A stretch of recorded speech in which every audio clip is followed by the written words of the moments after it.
Assalamu alaikum everyone, this is Biology by Binti Ali. In this video we will solve some MCQs. Question number 1, an allosteric site on an enzyme is A, the same as the active site, B, where the ATP attaches and gives up its energy, C, often involved in feedback inhibition, D, at the opposite site of active site. तो इसका जो सही answer होगा वो होगा C, और ये इसी वजह से क्योंकि जो है वो फीडबैक इनहिबिशन वो भी जब एंजाइम को अपना रिएक्शन कंप्लीटली स्टॉप करना होता है तो वो एंजाइम जो सबस्ट्रेट वगैरह होता है एंजाइम के एलोस्टेरिक साइट पर आ जाता है, जिसकी वजह से वो एंजाइम फिर इनहिबिट हो जाता है कंप्लीटली, क्योंकि एक्टिव साइट बिल्कुल ही बिगड़ जाती है। The next question, a temperature beyond optimum A can affect the shape of an enzyme, B lowers the energy of activation, C makes cells less susceptible to disease, D both A and C. अब temperature अगर ज़्यादा हो जाए normal से तो enzyme की shape बिगड़ सकती है, बिल्कुल बिगड़ सकती है। क्या ये एनर्जी ऑफ एक्टिवेशन को लोअर करेगा? नो, क्योंकि एंजाइम का काम होता है ये, तो टेम्परेचर का ये काम नहीं होगा। C make cell less susceptible to disease, तो यस, अगर टेम्परेचर किसी भी जो है वो बॉडी का इंक्रीज़ हो जाए तो वो इम्यून सेल की वजह से होता है, जिससे जो है वो जो लिविंग ऑर्गेनिज्म होता है वो डिजीज़ से सेव रह सकता है। तो इस वजह से इसका जो राइट आंसर होगा वो होगा D, both A and C.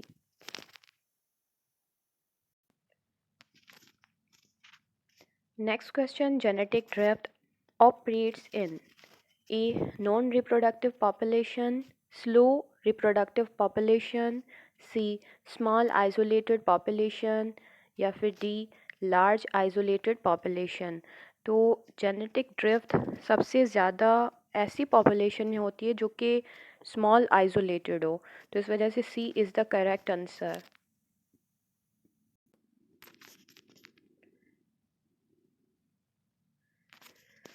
Next question.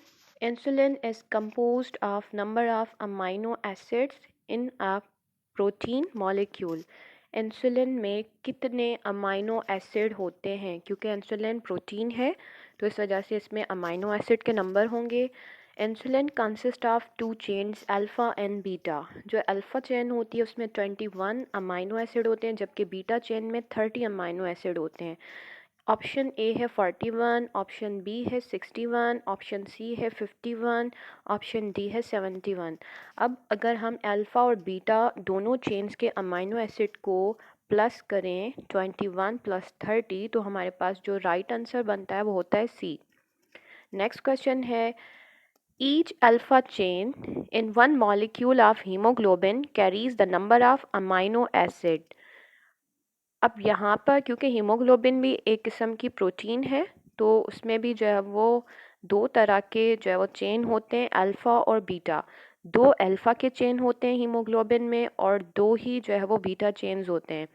Alpha chains में अमाइनो एसिड्स होती हैं 141, जबकि बीटा चेन्स में अमाइनो एसिड होती हैं 146। अब यहाँ पर क्वेश्चन के ऑप्शंस हैं ए 46, बी 128, सी 30, डी 141। तो राइट आंसर है 141। Study of insect is called. Insect की स्टडी को क्या कहा जाता है? ए इम्यूनोलॉजी, बी पैरासाइटोलॉजी, सी एंटोमोलॉजी, डी पैलेंटोलॉजी। तो इम्यूनोलॉजी जो है वो इम्यून की स्टडी को कहा जाता है, पैरासाइटोलॉजी पैरासाइट्स की स्टडी और उसकी डिजीज़ वगैरह के बारे में स्टडी को कहते हैं, एंटोमोलॉजी स्टडी ऑफ इंसेक्ट को कहते हैं, D palaeontology study of fossils को कहते हैं। तो इस क्वेश्चन का राइट आंसर है C. Glucose synthesis in C4 plants occur in. C4 plants में ग्लूकोज कहाँ जो है वो बनता है? Option A mesophyll cells, option B guard cells, option C bundle sheath cells, option D all of these. अब C4 plants में होता यह है कि ज़्यादातर जो एंजाइम सिंथेसिस के ग्लूकोज सिंथेसिस के जो एंजाइम्स होते हैं वो बंडल शीट्स में होते हैं। इस वजह से C4 प्लांट्स में ग्लूकोज की सिंथेसिस बंडल शीट्स में होती है और इसी वजह से जो राइट आंसर है इस क्वेश्चन का वो है सी। Which of the following is wrong about nicotine? A. It is found in tobacco. It suppresses the action of acetylcholine. It increase blood pressure. It causes vasodilation. Question number 8 में ये बात पूछा जा रहा है कि निकोटीन के बारे में कौन सी स्टेटमेंट है जो कि सही नहीं है। तो यस, ये टोबैको में ही पाया जाता है और जब भी जो है वो निकोटीन को बॉडी कंज्यूम करती है तो ये सप्रेस कर देता है एसिटाइलकोलिन के एक्शन को और ब्लड प्रेशर भी इंक्रीज हो जाता है। तो ये 3 स्टेटमेंट हो गई सही। इट काजेज वाजोडाइलेशन, ये स्टेटमेंट रॉन्ग है क्योंकि निकोटीन की वजह से ब्लड वेजल्स नैरो होती हैं, वाजो कंस्ट्रिक्शंस क्रिएट होती है। इसी वजह से इस क्वेश्चन का राइट आंसर है डी, इट काजेज वाजोडाइलेशन।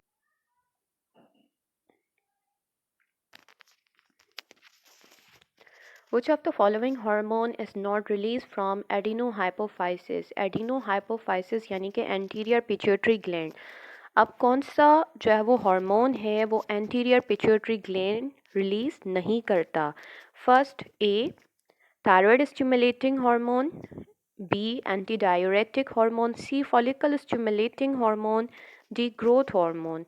इसका जो सही आंसर है वो है बी एंटी डाययूरेटिक हार्मोन, क्योंकि एंटी डाययूरेटिक हार्मोन सीक्रेट होता है बाय द न्यूरोहाइपोफाइसिस यानी कि पोस्टीरियर पिट्यूटरी ग्लैंड से।